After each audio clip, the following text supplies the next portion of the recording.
But what began as legitimate protests against a vile act of abuse, sadly, were soon hijacked by opportunists and violent radicals.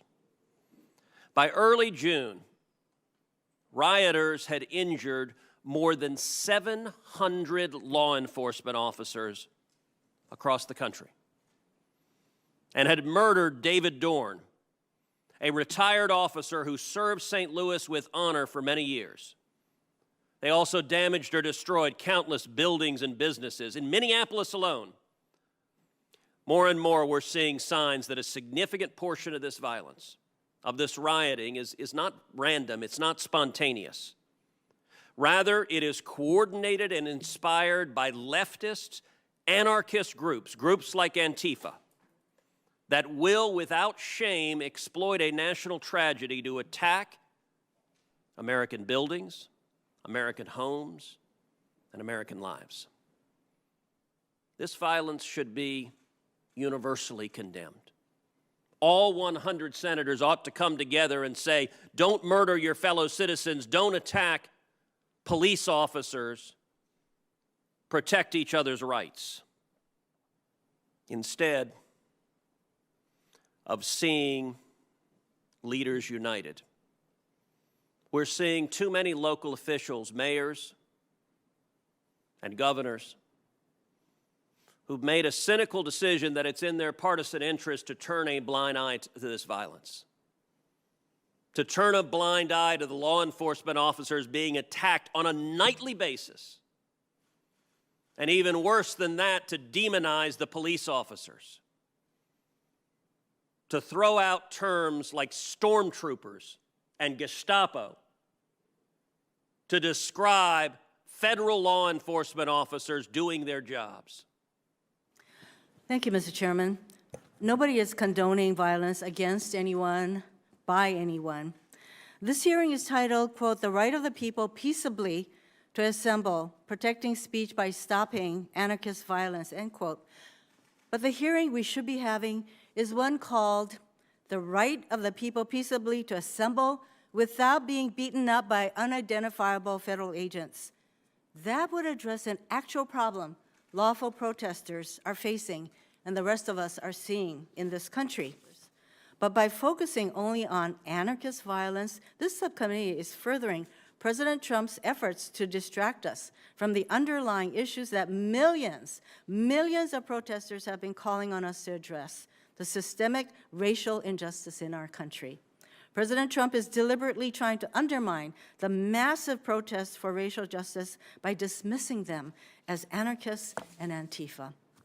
To perpetuate this narrative, President Trump has ignored factual evidence showing that white supremacists have hijacked peaceful protests to incite violence and stoke racial conflict, such as in Minneapolis. He has ignored studies showing that white supremacists have killed at least 329 victims in the past 26 years, while anti-fascists have killed no one in politically motivated attacks. And he has ignored what some have called the largest movement in American history, the millions of people who have marched peacefully in the streets following the murder of George Floyd, demanding change. Not a word was said about the murder of federal law enforcement officer Patrick Underwood. Not a word was said about the murder of retired St. Louis police officer David Dorn, both of whom are African American, and both of whom were murdered. And we're told we don't condone this. We simply won't say a negative word about this terrorism. For the record, I express my condolences for any law officer who loses his life or is seriously injured in the line of duty, and I regret any peaceful demonstrator who has been injured, traumatized, or killed as well in the lawful exercise of their constitutional rights. Patrick Underwood, I regret his passing and his death. Thank you. The chairman started this meeting by saying we're talking about the leftist. Patrick Underwood was not killed by a leftist. He was killed by a member of an organization known as Boogaloo, a right-wing extremist organization. At least a gentleman, I shouldn't call him a gentleman, a person named Carrillo has been charged with that crime at this time. It ain't just leftist. I come to you today with a message for senators of both parties. Antifa's goal is not only to abolish the criminal justice system, it is to bring down the republic itself. Burn it down, they say. But don't take my word for it. Go read their literature, listen to their chants, and look at their graffiti messages. Portland is a canary in the coal mine for America. Look to my city to see what happens when a group like Antifa is left unchecked. Thank you. We're all concerned about protest violence, but framing the issue as a problem of anarchist violence only spreads misinformation that puts law enforcement officers and the communities they serve at greater risk. It also distracts from the police accountability and anti-discrimination issues that millions of Black Lives Matter protesters continue to come into the streets to support police. There are also people with no political agenda, mostly peaceful, but some not, who come to the protest. A relatively small number have engaged in serious violence, and it is important that law enforcement identify these assailants and address their crimes. But attributing violent acts to a particular group or movement without evidence is dangerous, as it misleads law enforcement about actual threats and spreads unwarranted fear. Disinformation about Antifa spread by white supremacist trolls has diverted law enforcement resources and encouraged armed vigilante groups to patrol streets in search of phantom enemies. Media analyses of protest arrests do not support the allegation that anti-fascists or violent anarchists are playing a significant role in the protest violence. The Trump administration has amplified this misinformation, however, blaming Antifa and threatening to designate it as a domestic terrorism organization.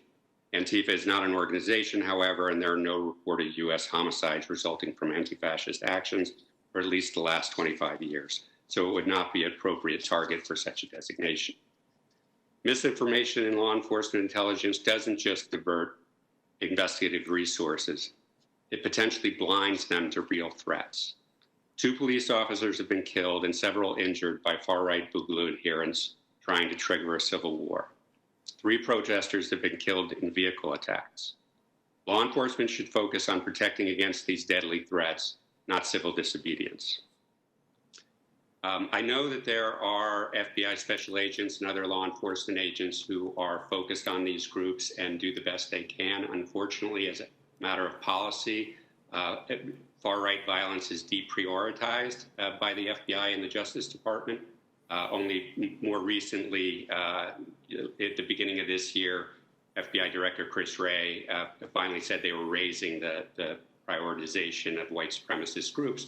But we still see law enforcement engaging with these groups in ways that are dangerous. And from a former law enforcement officer's perspective, my concern is for their own safety.